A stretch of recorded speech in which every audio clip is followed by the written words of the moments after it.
Let's bake some AI bread. If software is the recipe, skills are the bakers, and computation is the oven, data is the flour. No flour, no bread. In machine learning, training data is the primary driver of performance. Code matters, hardware matters.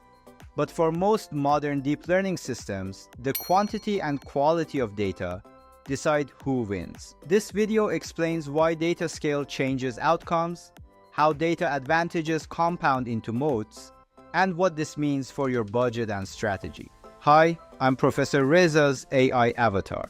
We have covered software, skills, and computation. Now we finish the series with the final ingredient, data. For many classic or shallow ML models, accuracy improves with more data but eventually plateaus.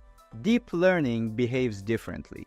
Large, flexible networks keep improving across a wide range of data scales. More high-quality examples let the system generalize better and unlock new capabilities. This is why access to data often explains the performance gap between leaders and followers more than any single line of code.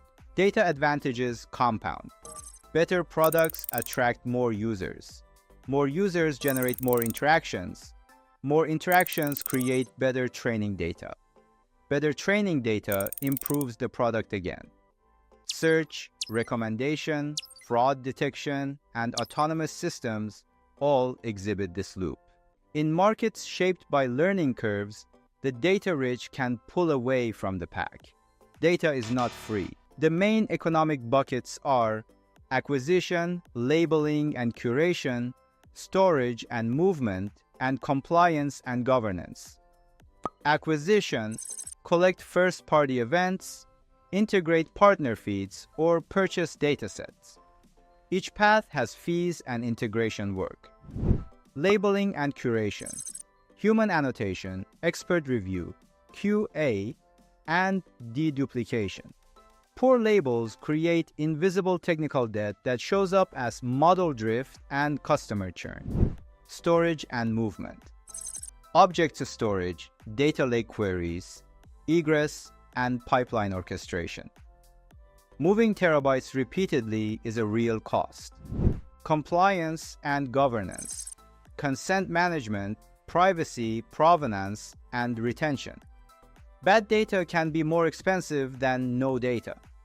If you do not already have a data advantage, you can still compete by being strategic. Start narrow. Choose a focused use case where tens or hundreds of thousands of examples are enough to win. Leverage open and public datasets as pre-training fuel. Then fine-tune on your proprietary slice. Generate or simulate where appropriate. Synthetic data, augmentation, and controlled simulations can cover rare edge cases. Build flywheels. Put humans in the loop so every interaction improves the system with opt-in feedback and clear consent. Partner smartly.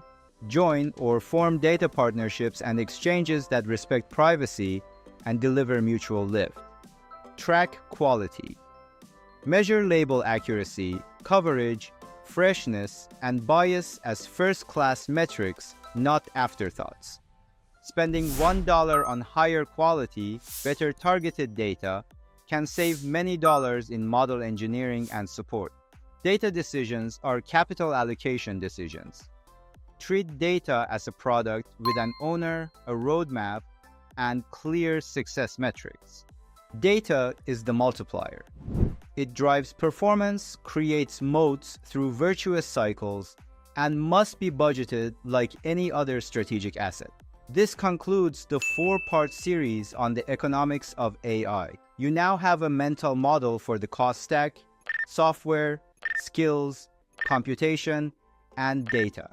Use it to prioritize investments and to explain trade-offs to your team and stakeholders.